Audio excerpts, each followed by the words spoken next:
Hello, hello. My name is Rasmus Halme, and I am the Chief Operating Officer at Slush. Now, Slush is a not-for-profit, student-led entrepreneurial movement, and we're probably the best known for our startup events around the world.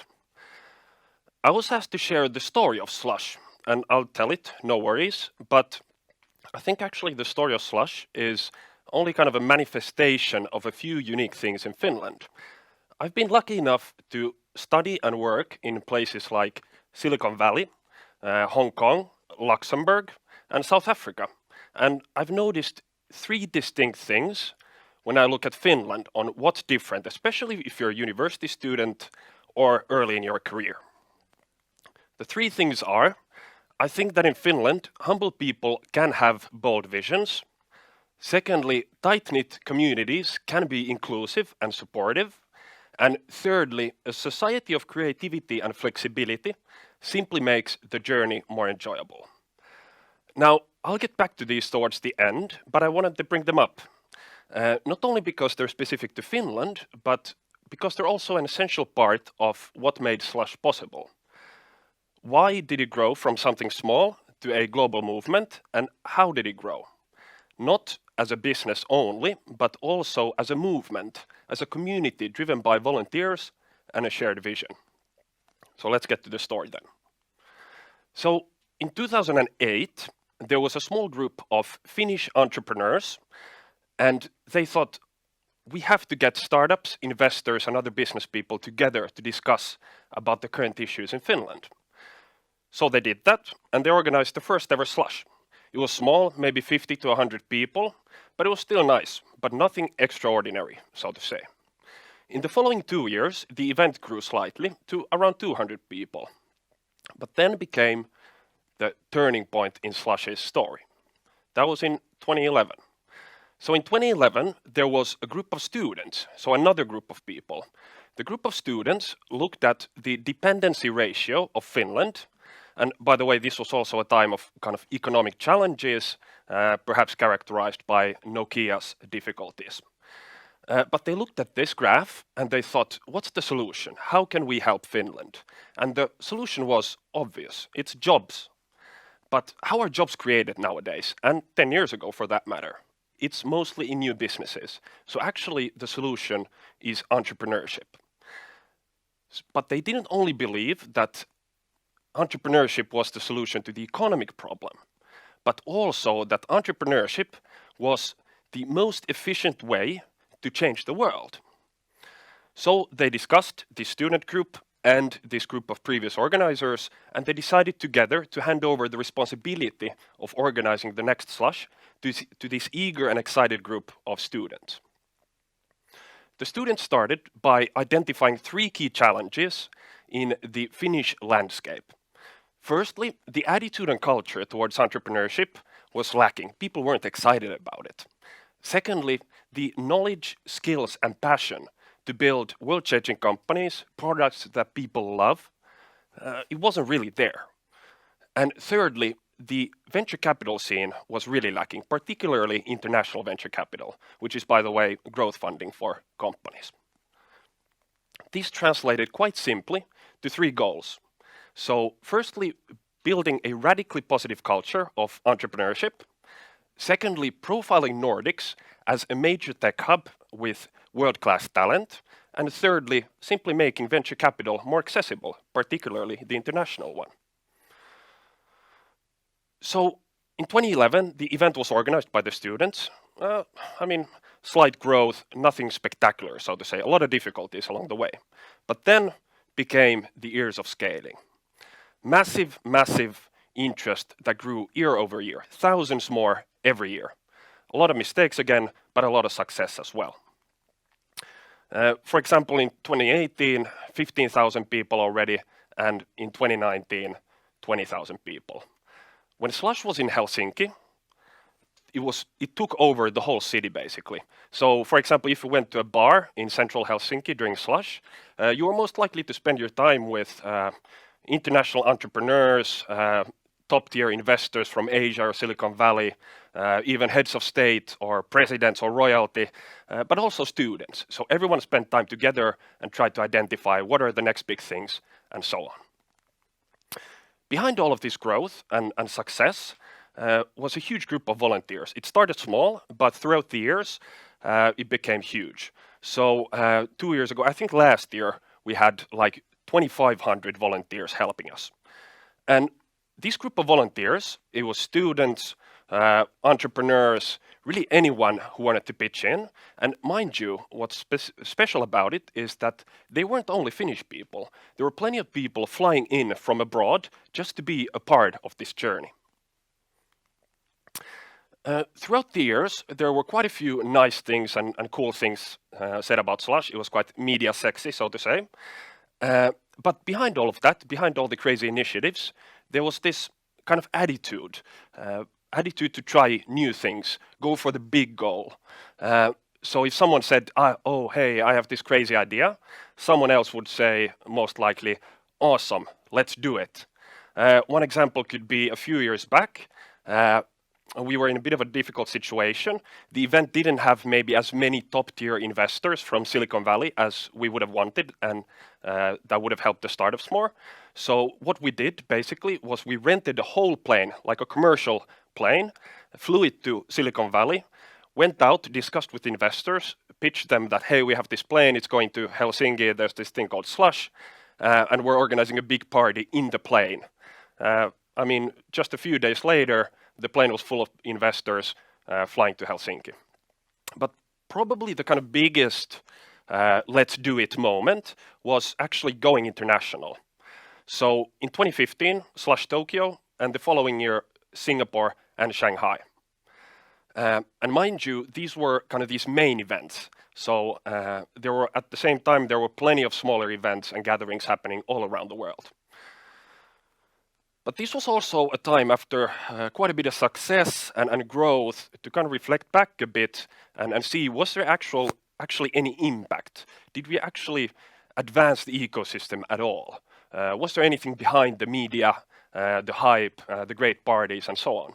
So firstly, about attitudes. And these are, by the way, the same challenges that the students identified when starting Slush. So firstly, attitudes. If you would have asked in 2000 from a group of Finnish high school or university students whether they saw entrepreneurship as a viable career option, I mean, 99% would say no. It just wasn't a thing. And now, obviously, as you can see, huge progress. Secondly, could Nordics now be considered as a real tech hub, a global tech hub? Well, plenty of statistics that I could pick here, but one example is in 2016, Nordics represented only 3% of the European population, but accounted for more than half of the over $1 billion exits. So massive shift there. And thirdly, about venture capital. Was it more accessible, or did it only seem like that? Well, this is a more recent one, but in 2019, Finland led Europe in VC investments in relation to gross domestic product, and I think also per capita. So with this huge growth, global events, and so on, Slush kind of took a new perspective, a new approach. The challenges hadn't been solved, but they were on good track to getting better. But Slush took this kind of perspective of tackling global issues. So things like talent and lack of it, diversity, and maybe promoting kind of these purpose-driven companies. Just a few examples. And this year we were actually supposed to build the biggest event ever in Helsinki and in China as well, with the biggest team ever. But due to the global pandemic, we actually ended up building this thing called Node by Slush. It's a platform and a community for startups, investors, and ecosystem builders to help each other out. It's pretty damn cool, so I'd suggest to check it out if you're interested at all. But now to reflect back a bit and taking kind of a bigger perspective on this, so what made this all possible? I want to go back to the 3 points that I mentioned in the beginning, actually. So the 3 things that I think were kind of specific to Finland in some weird way. Firstly, humble people with bold visions. Well, in Slush's case, and in many startups' case as well, Finland is pretty small. Even though we don't necessarily like to admit it, Finland is pretty small. So it means that if you want to have a huge impact, a big company, big initiative, whatever it might be, the perspective in Finland is very soon global. This was essential in taking the big risks and big steps to establish ourselves in other places than Helsinki. Secondly, a tight-knit community can also be inclusive and supportive. So throughout the years of growth of the event, there was this whole ecosystem of other events, organizations, accelerators, startup internship programs, you name it. So this whole ecosystem emerged together with Slush, but that's not really that special. I mean, there are these things in many cities around the world. But what's special is actually that we're all one big family, I like to say. And I know it's a cliche, but it's really true. What that means is two things, basically. Firstly, if you go to any other of these organizations, for example, I could go to Startup Lifers and ask for help, and I would get help. And the second thing is that the family welcomes anyone, regardless of their background, or accolades, for that matter. Thirdly, I mentioned about the society of creativity and flexibility. Now, you might wonder, how is this relevant for Slush's story? Well, you might know that quite a few of the organizing team members of Slush in the past 10 years have been students, actually. And in Finland, the education system, particularly in university, is flexible enough that students have the opportunity to pursue other projects as well. And for many, it was Slush or volunteering at Slush. It also allowed for the organizers to take huge risks that wouldn't be possible if they were relying on their salary from Slush. And maybe as a highlight, I wanted to bring up the few logos. They're actually companies that ex-Slush team members have built while their time at Slush and afterwards. And two of those companies are actually crossing the $1 billion valuation mark. So, if there's one thing that I'd love for you to remember from this, there's only really one. You don't need to remember the statistics or the stories or anything else like that.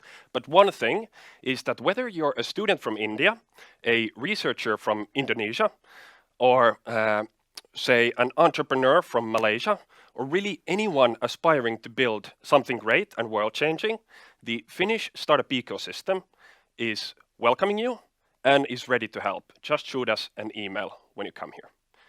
Thank you. Thank you very much, Rasmus. That was truly inspiring. And I have to say, every time I hear the Slush story, it's always really inspiring. Slush is a brilliant success in many different ways, but you sort of you hinted at it. But how would you describe what's the Finnish startup ecosystem? How is it like today? Yeah, that's a good question. I think it's quite a complex question also. I'd say it's very unique in the way that I described it. So it seems small, but it's actually pretty big. So various organizations, plenty of startups, plenty of investors, but almost everyone knows each other. And I think that's key, especially if you're early on in your career or building your startup. It's essential to get kind of tips and help and introductions from others. And I think that in many other startup ecosystems and startup kind of these hubs, it's not that way. But yeah, I think that's the number one thing I'd say. So basically it's a network, but a network that is really approachable. Yeah, absolutely. So supportive and inclusive, like I actually think I mentioned in the presentation. Excellent. Another question as well. When we look at movements like Slush, for example, or any other movement that is growing on and doing its own things, but how do we take the bigger benefit for example, for societies? How can these movements tackle the bigger wicked problems that we have globally, for example? That's a good question, and again, kudos for the good questions. Quite complex again. I think the startup ecosystem, not only here in Finland but also globally, is already heading kind of that way on kind of tackling those issues. If we, for example, take kind of a stakeholder perspective, firstly about capital, so what kind of ideas get funded, there's already a shift towards purpose-driven companies, for example. If we look at people, the people who actually build these ideas and companies, whether it's entrepreneurs or employees for that matter, they're also shifting. Their preference starts to shift towards building something more meaningful. Job is not only for salary. And then the third kind of key part in that is the end users, of course. So whether it's consumers or businesses, they're already shifting and their preferences are aligning with the kind of longer term benefits of whether it's Finland or global benefits. So it's already going there, but I think the question is actually how could we accelerate it? And I think in Slush's case, I don't want to put kind of words into anyone else's mouth, but in Slush's case, there's two things. So firstly, Slush as an event and a platform can highlight success stories. So these success stories, maybe they're sustainable companies or some say kind of impact-driven companies, but highlighting these success stories is one. Basically saying that it's doable. Yes, exactly. Saying that it's doable for others to hear the story, what were the hurdles, what kind of advice would they need, and so on. And the second part is focusing more of our kind of direct support to these companies that are maybe pursuing something more purposeful than squeezing a kind of in the value chain a small part a bit smaller. So whether it's through mentoring or introductions to investors or whatever else it might be, I think that's our way of addressing that issue. Basically, in a sense, encouraging to think big. And if you remember the purpose and meaning, so good things are bound to happen. Yeah, and kind of encouraging to think big is not only in kind of the when taking a global perspective, but also it's really essential for any startup entrepreneur, really, even without their kind of purpose focus there. Thank you very much, Rasmus. Thank you. It was a pleasure.